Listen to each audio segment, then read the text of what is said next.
So these are few titles of your paper.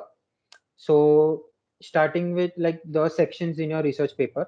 So starting with is paper title, then abstract, keywords, introduction, which is important.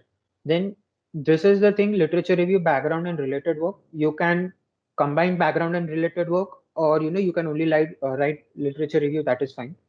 After that, you start with methodology, implementation and experiment. So if you are working on some experiment, you can talk about that. If it is not an experiment, or it is a theoretical research, you can write a methodology how you have performed that research. Then you talk about results and you discuss about those results, like you analyze them. Then comes conclusion, future scope and acknowledgement. So few of the journals and conferences need acknowledgement, few don't. So if you want to acknowledge your professor or person who has reviewed your paper, that is completely fine. And at the end, you have the references. References is very important part of your paper, because it helps you to depict like how you got that idea, or what work is done previously, and from that what changes you have done, or how much you have researched. So now comes the paper title. So title has to be catchy. So you cannot, just give a random title to your paper. It has to be catchy. Along with that, you should have keywords of your research. So for example, if I'm working on some neural network paper, so I should have some, CNN or convolutional neural network, or for example, if I'm writing paper on diabetes, so I should have those words. That is very important in a title. Title can be long, medium, or short, but generally prefer a medium and up to the point. Don't make it too long or don't make it too short. Like make the title to understand people that what they are looking for. So if there is some word or some new algorithm which people don't know, so along with that also add a short line of description or explanation about that in 1 or 2 words. Okay. So next is abstract.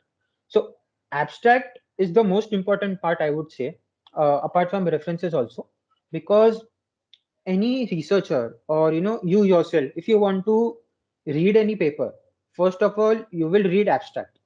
If you find abstract good, then only you will go to complete paper, because reading a 6 page, 10 page paper is very tiring. So anybody will read your abstract. So abstract has to be very important. It has to be up to the point. So how to write an abstract? So start with your problem, then mention your approach, or you can mention what previously has been done. Then talk about your solution and result. What result have you got? Um, like it should also be dependent on your paper. So if your paper is a comparative study paper, at the end you have to write which you found out to be the best, or you can give a hint to the users, like sorry, not hint, keep a suspense that we found out the best algorithm and we work further, such like that. If it is a survey paper, you need not need to write such things. So you surveyed on this, that is fine. So keep it up to the mark. Then it should depict your paper completely. So whatever things are in your paper, that should come in your abstract in short. Next comes is keywords. So any research paper has 5 to 6 keywords generally, and it should be relevant to your paper only. So don't give any such keywords which are not relevant to your paper. Then, like, reason for having a good keywords is it helps for search engine optimization. So if anybody searches any topic on Google, so they can get your paper very easily. When you publish your paper, it will take time, but in future it will be really helpful, as well as it will be really helpful for the journal websites to display your paper on the top. Next comes is introduction. So introduction is like after abstract, important is introduction. Reason being, people start reading a paper, they read the introduction, and after that they will decide if they want to go to literature review methodology, or they just want to go to results and on the conclusion and they want to stop reading.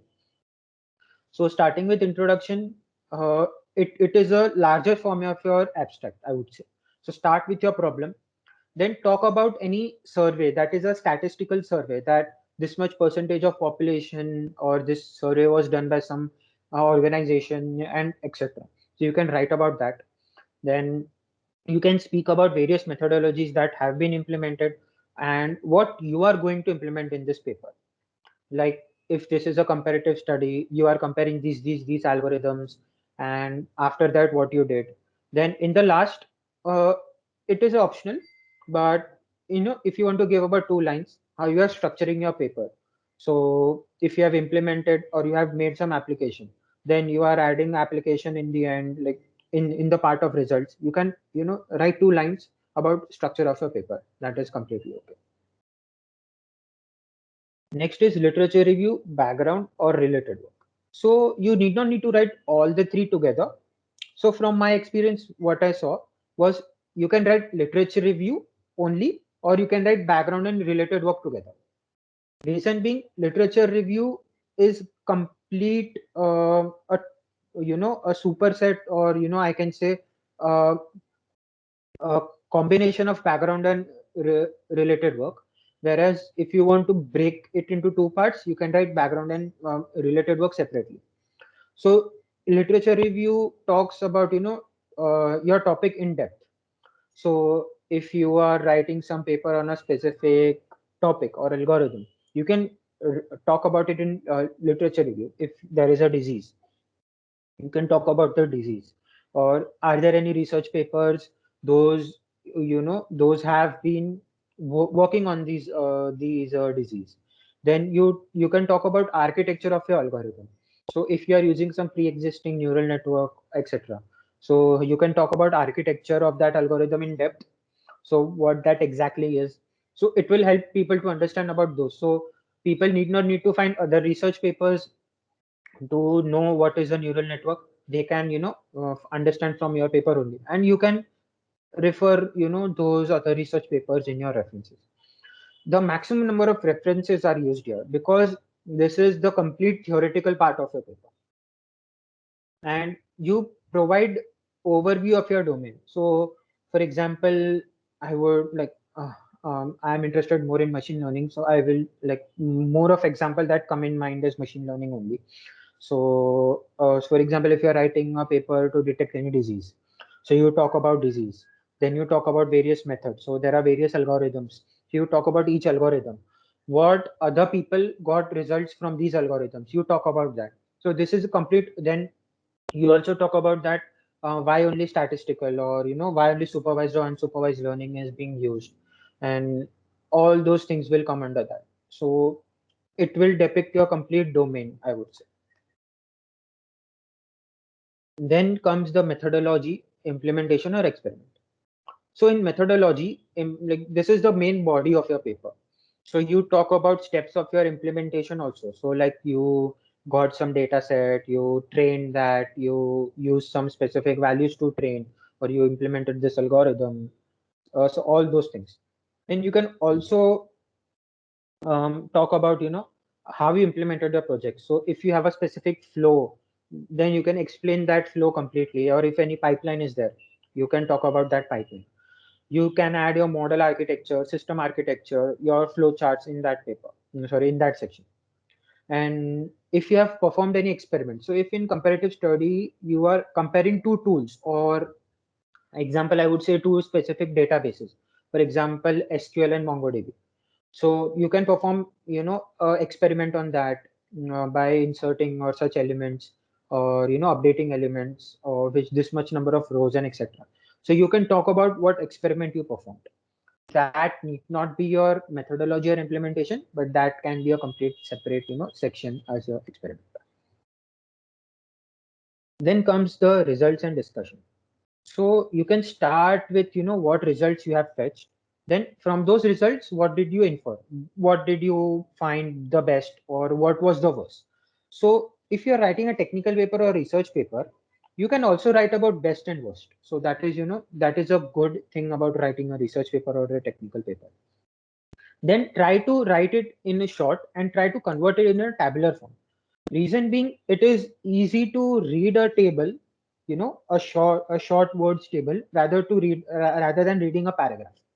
So try to convert your like study into a table. Then you can add all the graphs, all the statistical table results, whatever you got. Then if you have implemented some application, or created some application from your research, you can add images of those application, how that is working, and etc. That all will come into research, discussion, and analysis.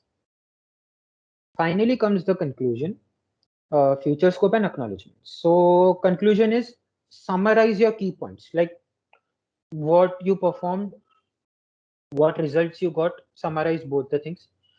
Do not start your conclusion with hence we could do that. This is not our lab journal. So try to you think as if you are writing a conclusion, but it should be catchy, or rather person should not get bored while reading a conclusion also. So if you have a future scope after writing a conclusion, you can write your future scope, or even if you want to acknowledge a faculty or reviewer, you can acknowledgement. These two things are not compulsory, but conclusion is a must. And try to be up to the point in the conclusion.